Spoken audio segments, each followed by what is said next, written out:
పండిత వెంకటేశ్వర శాస్త్రి గారి సంకల్పపరచబడినటువంటి ఋగ్వేద శతకములోని ఋగ్వేదం 8వ మండలం 44వ సూక్తంలో 20వ మంత్రం చదువుకుందాం.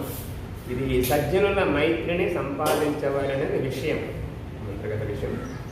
ఓం అదద్ధస్య స్వధావతో దూతస్య దేవతః సదా ఆగ్నేః సఖ్యం వృణీమహే.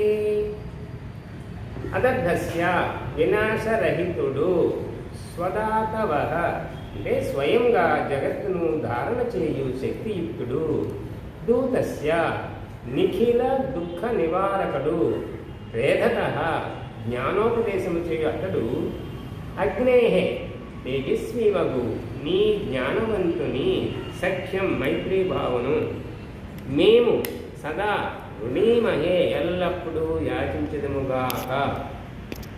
ఇది పదార్థము. ఇప్పుడు భావార్థము. సర్వశక్తిమంతుడవగు సర్వేశ్వరుని శాశ్వత మైత్రియే మనకు అవసరము. ఎవరి మైత్రి కావాలి మనకి? సర్వశక్తిమంతుడైనటువంటి ఆ సర్వేశ్వరుని మైత్రియే మనకు శాశ్వతము. పరమేశ్వరుని మైత్రితో పాటు ప్రపంచములో లోపములు లేనట్టి, ఎవరికి లోపం కానట్టి కర్తవ్య భారమును నిర్వహించు శక్తి సంపన్నుని, దుష్టులను దండించునట్టి హితవచనములను పలుకు తేజస్వి విద్య వివేకవంతుల మైత్రి సంపాదించవలను. అదేవిధంగా పరమాత్మతో పాటు ఎవరెవరు హితవాక్యాలు ఎవరైతే పలుకుతారో, దుష్టులను ఎవరైతే దండిస్తారో, అలాగే తేజస్వి విద్య వివేకవంతుల యొక్క మైత్రిని కూడా సంపాదించాలని ఈ మంత్రం యొక్క భావం.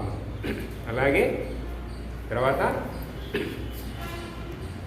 ఋగ్వేదం 8వ మండలం 44వ సూక్తంలో 21వ మంత్రం. విషయం సాత్విక దానము వలన సత్పాత్రుడు ప్రకాశించును. సత్పాత్రుడు అంటే సాత్విక ప్రవృత్తి అనేటటువంటి కలవాడు, ఆ దాంట్లో దానం చేసేటట్టు వాడు.